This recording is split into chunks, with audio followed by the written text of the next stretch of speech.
Imagine that you have to leave your home in a haste because of a hurricane, a sudden eruption of an earthquake or a war. And very soon you will think of things such as water, shelter, food. But reproductive health is important as well and can save lives.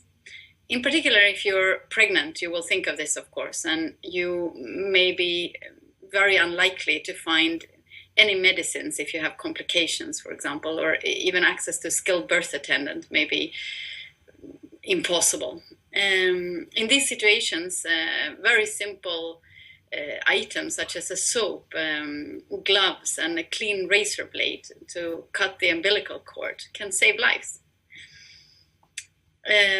Furthermore, with the humanitarian catastrophes, especially war, of course, sexual violence is known to soar. Women and adolescents are particularly vulnerable. This is when social structures break down, somehow sexual violence increases. It's even used as a weapon of war, of course. As women and adolescents may be at extra risk in these situations as they are displaced out of their normal societies, communities, families. They may also be assigned to certain roles that where they are at vulnerable positions, such as collecting food or water or firewood. And in these situations, access to emergency contraceptive pills can at least help avoid unwanted pregnancies. And also, after a while, couples will notice that when the normal logistic supply chain systems in countries are not working, health facilities will soon run out of contraceptives. And that will mean that there is an increased risk of unwanted pregnancies as well as other STIs, and including HIV. So to ensure that we can respond quickly in these types of emergencies, UNFPA have a number of pre-packed emergency reproductive health kits that we can send out upon a few days of an emergency strikes. And that those kits are sometimes quite basic, but again, they can help save lives in these situations.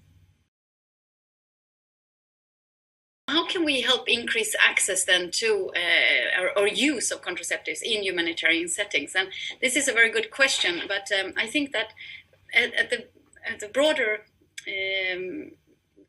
level, when UNFPA's reproductive health assistance is including as part of the overall support package to emergency situations, that helps to take off some of the sensitivities and some of the stigma that sometimes around our mandate, as it's kind of can be seen as part of normal humanitarian development assistance. It's not something special, it's not something strange, it's just part of the normal humanitarian assistance that the international community had decided that is part of the human right of these affected people to be able to access.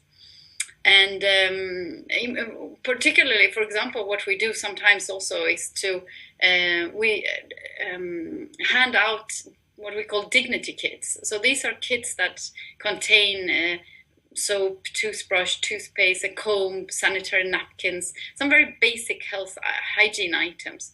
And with these kits, when women receive them, we can approach them for a more informal dialogue with women of reproductive age especially, and ask, how can we better support your reproductive health needs in this situation? And we find that women often do have needs, of course, and they do want to access services, including contraception. And through these dignity kits, it's a way to open up for that sort of communication to happen, because otherwise women may feel insecure about approaching UNFPA and other donors or development partners with these types of questions that are so big problems in their everyday lives in these refugee camps, for example. So as the situation stabilizes, UNFPA will conduct rapid assessments, and we will be, based on that, we try to provide a wide range of contraceptive methods, so that sometimes the reason for why women may discontinue or not even wanting to start to use contraceptives may be because of side effects.